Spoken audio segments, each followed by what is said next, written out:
They say we must be loyal to the red, white, and blue. Tie a yellow ribbon to support our fighting troops. I'm looking for some colors that match the way I think. I've never been one for fashion, but today I'm wearing pink. Now when the code is orange, there's terror in the air. If it's flashing red, go hide your head, say your prayers. They're trying to keep us frightened like we're always on the brink. But I've got better things to do, so today I'm wearing pink. Cold pink, cold pink. We're never out of fashion, we never fade or shrink. It's the color of the future for a country on the brink. Cold pink, cold pink.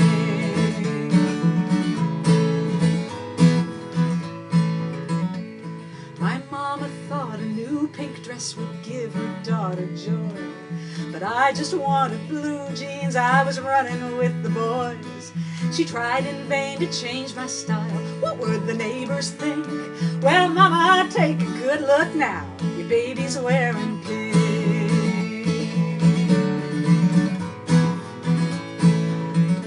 On behalf of the Thomas Merton Center and Code Pink Pittsburgh, we would like to welcome members of the Pittsburgh media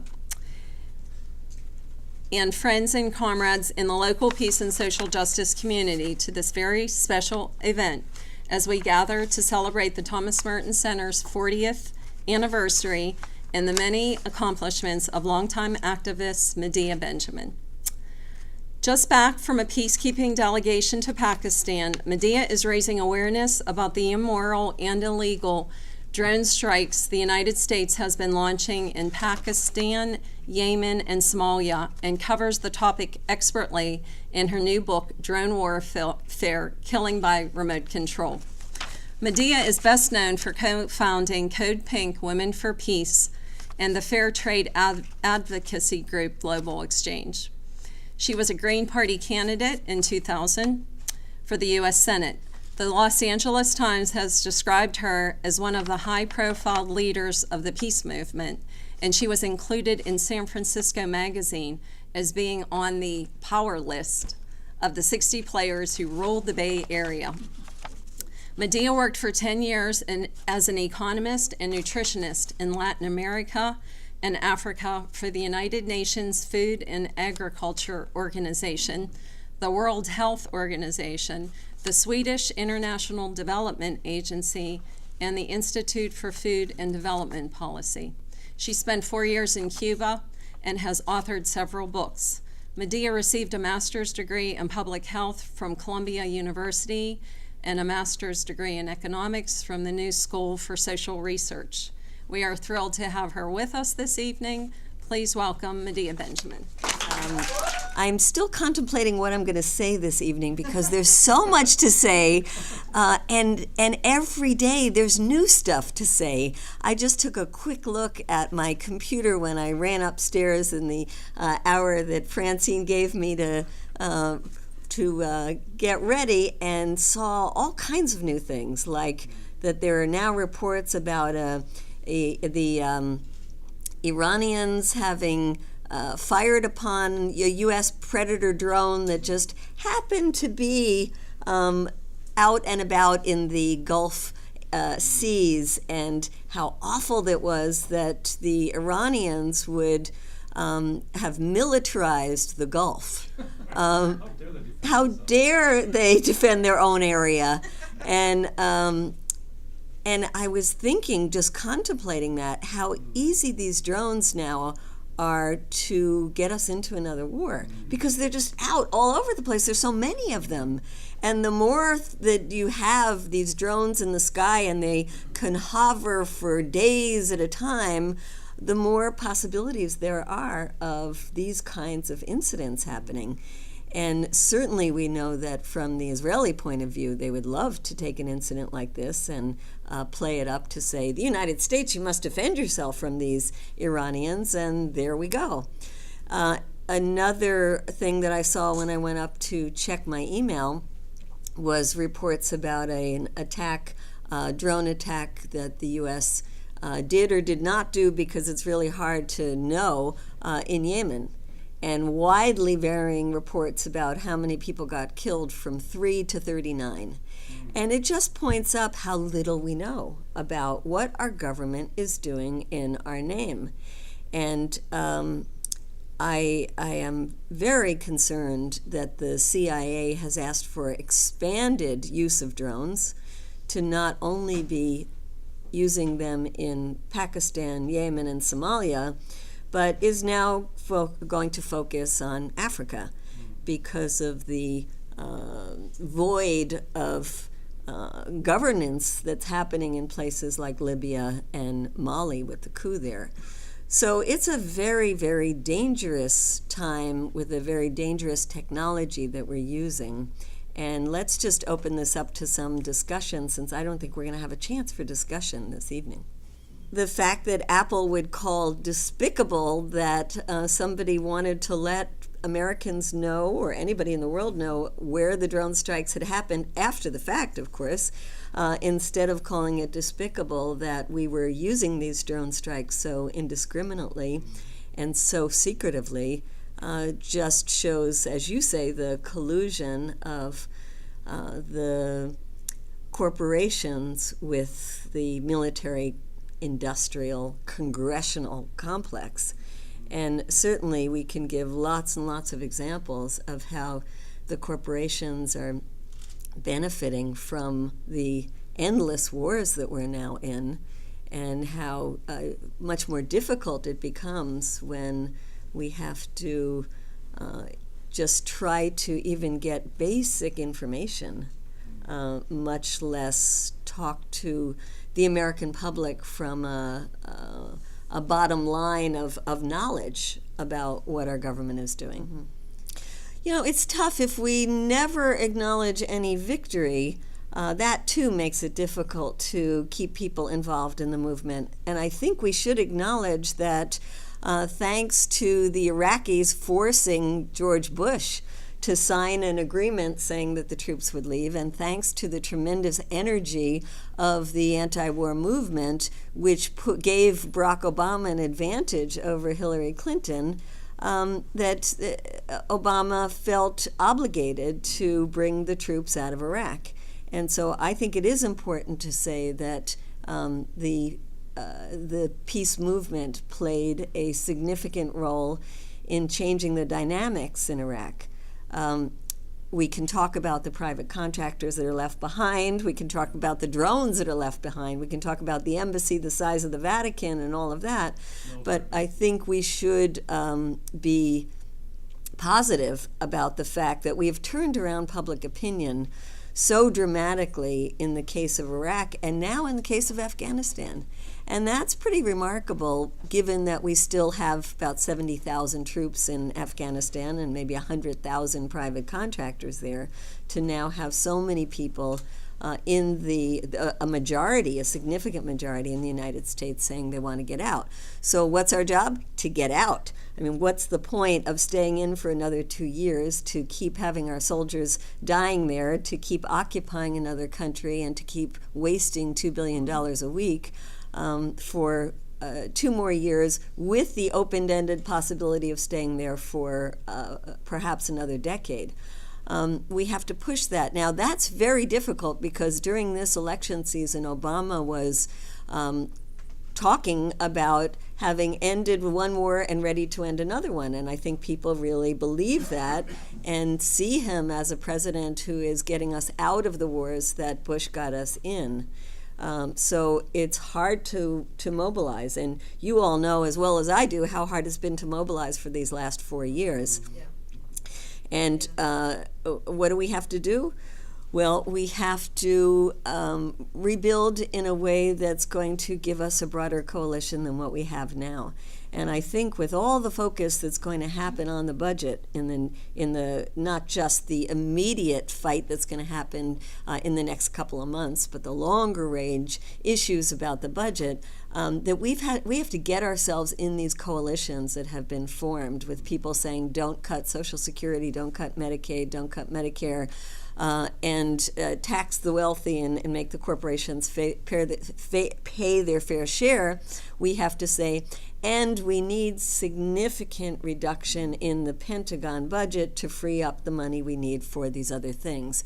And that's a piece that's missing a lot. I opened up the Washington Post today and was so delighted to see a full-page ad that said that was unions and other social services groups and saying, don't cut the safety net.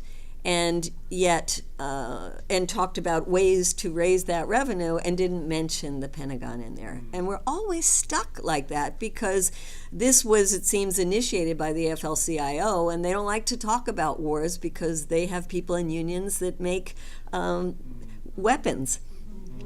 So we've got to get ourselves into those coalitions. We've got to get people talking about the elephant in the room when it comes to the budget, which is the massive money that we're wasting in the Pentagon. And I think we can get a lot more stories out there about the 800 plus military bases, about the Cold War weapons that are still being produced, about all the money we're spending on the drones that are making us less safe.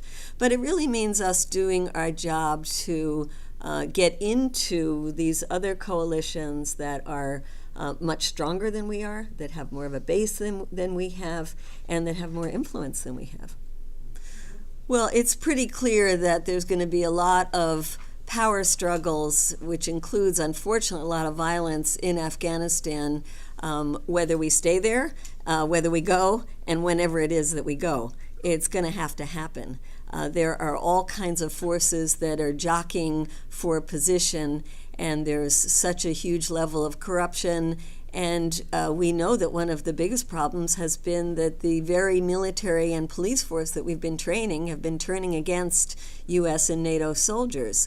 So unfortunately, we can't say that U.S. leaving will leave a stable Afghanistan, but it will be unstable if we leave tomorrow, and it'll be unstable if we leave 2 years from now.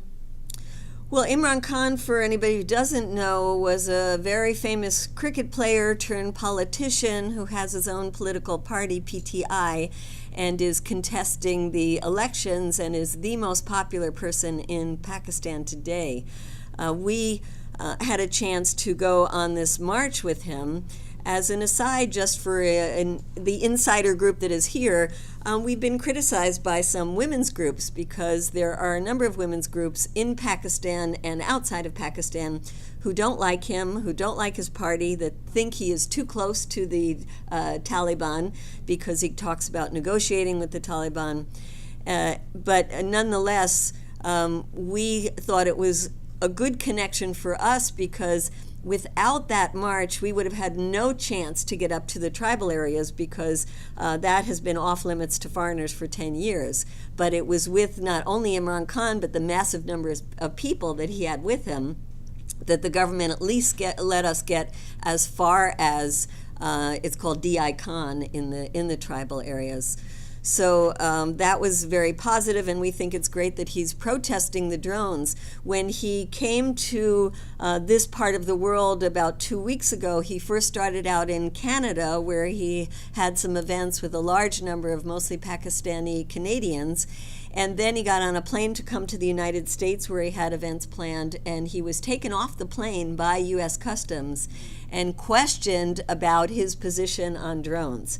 Now imagine if the most famous, most well-liked politician in the United States was taken off a plane in Pakistan to question him about his position around the United States, whatever. Imagine what would have resulted, the scandal that would have been. And people in Pakistan are very upset about this. It's a huge example, just like the drones are a huge example of violating not only the sovereignty but the dignity and respect of the Pakistani people. So while we didn't hear a lot about it in the United States, they sure heard a lot about it in Pakistan. He did get into the United States. He had a number of big events here, but people are very fearful for his life in Pakistan because they don't know what the CIA would do as the person who stands up against drones. He's getting attacked from all sides. He's getting attacked by the Taliban by saying he is too liberal. and hangs out with too many liberal kinds of people. And then he's being attacked, of course, by the U.S. side. And it is going to be interesting to see what happens in the upcoming elections there. Yeah. Well, the Navy has been very involved in a drone program now for decades. The Navy does have its own drones.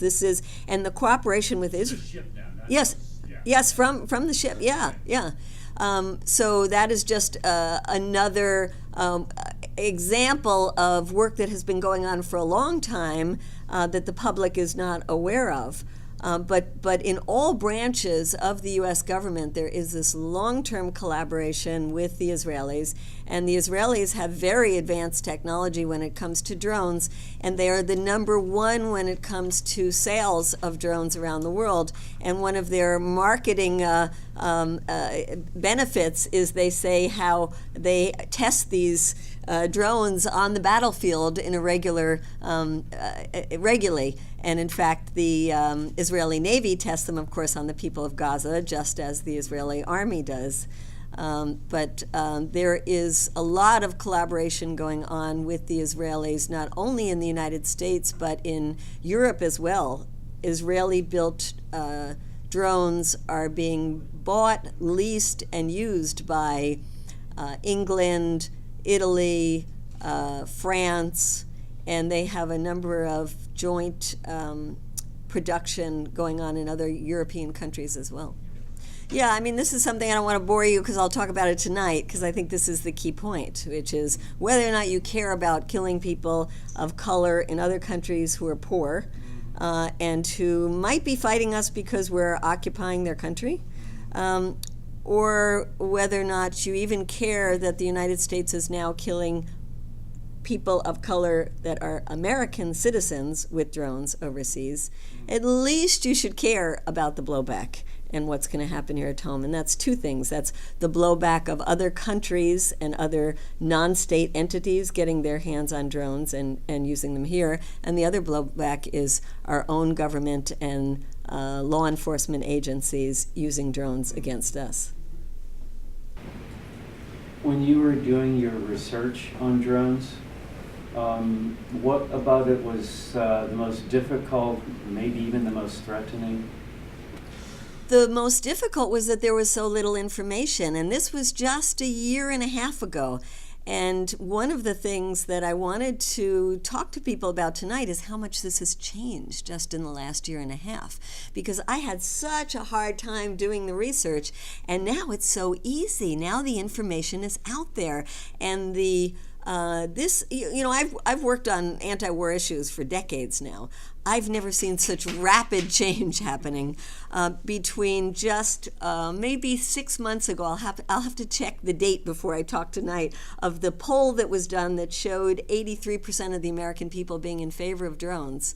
And if that was taken today, I think we would see a huge change just 6 months later, because they're starting to hear about it, they're starting to read about it, they're starting to say, oh, maybe what we've been sold, this idea that they're such a miracle weapon because we don't get killed and we only kill the bad guys, isn't true. So it was very difficult for me to do the research because I had to dig very deep.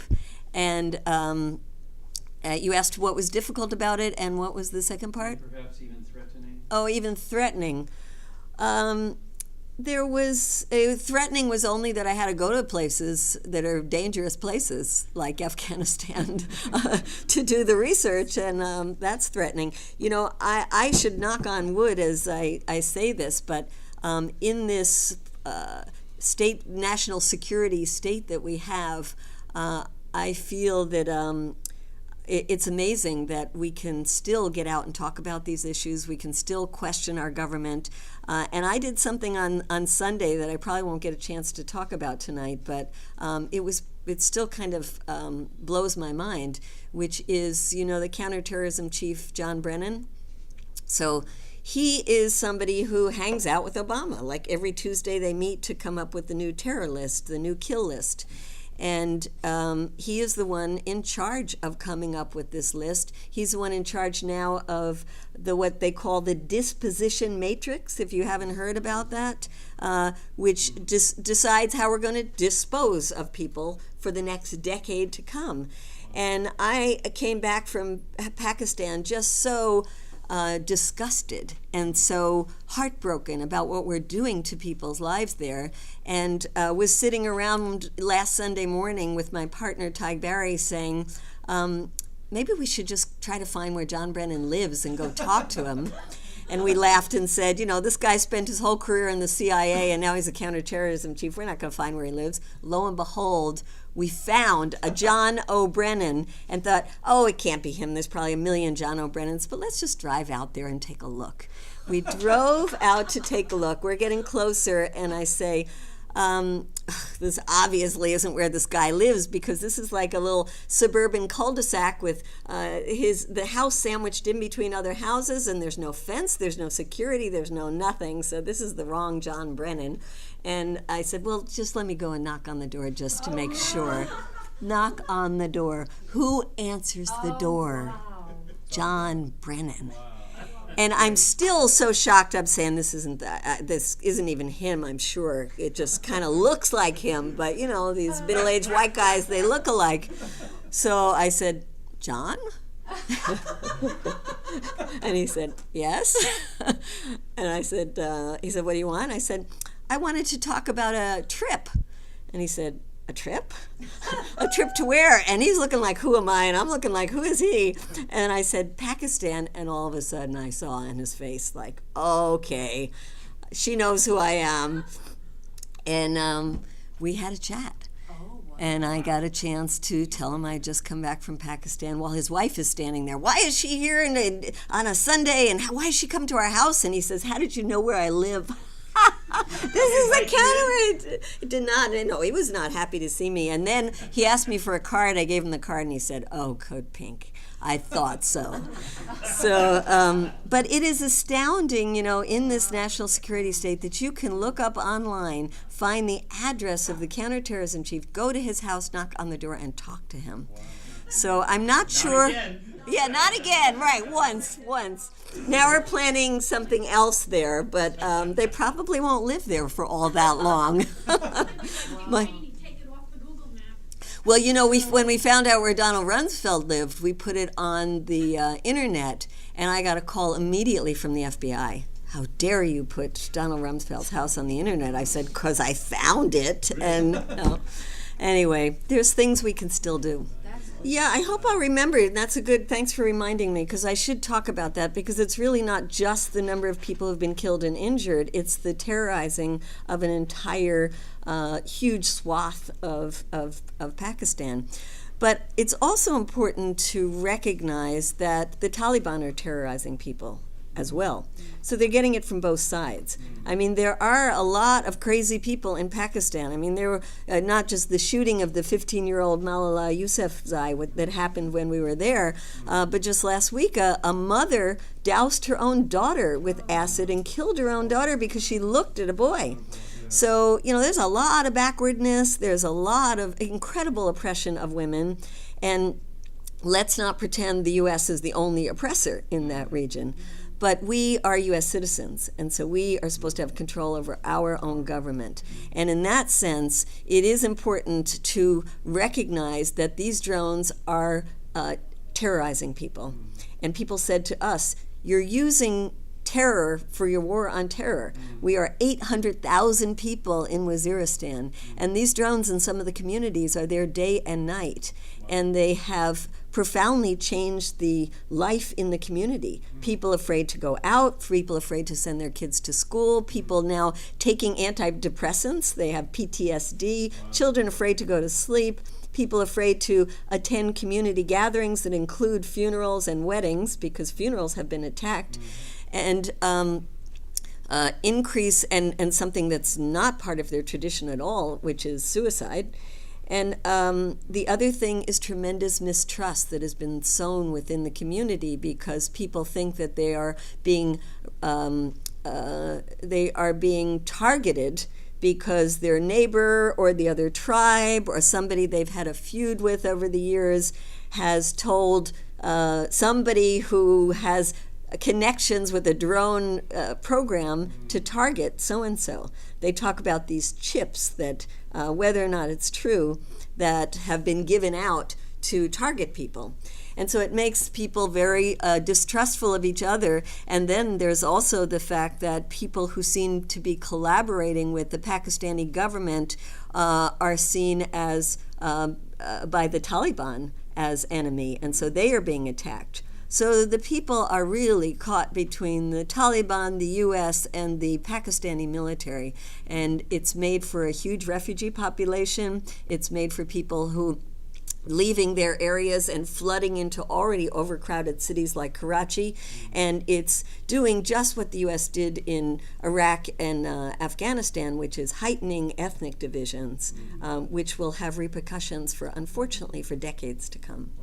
So on that unhappy note, I think we should end. But the happy note is that we are going to celebrate Thomas Merton Center's 40th anniversary. And thank you for honoring me.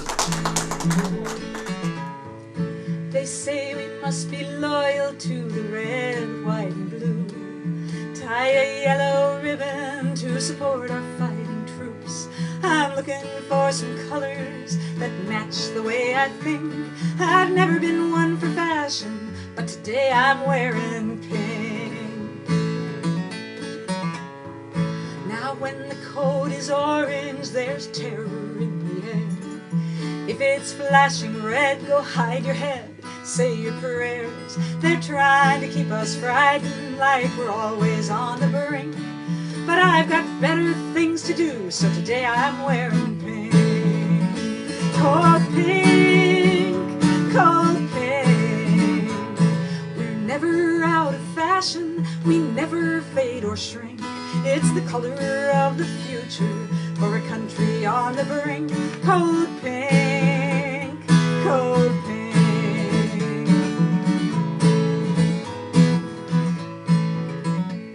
My mama thought a new pink dress would give her daughter joy, but I just wanted blue jeans, I was running with the boys.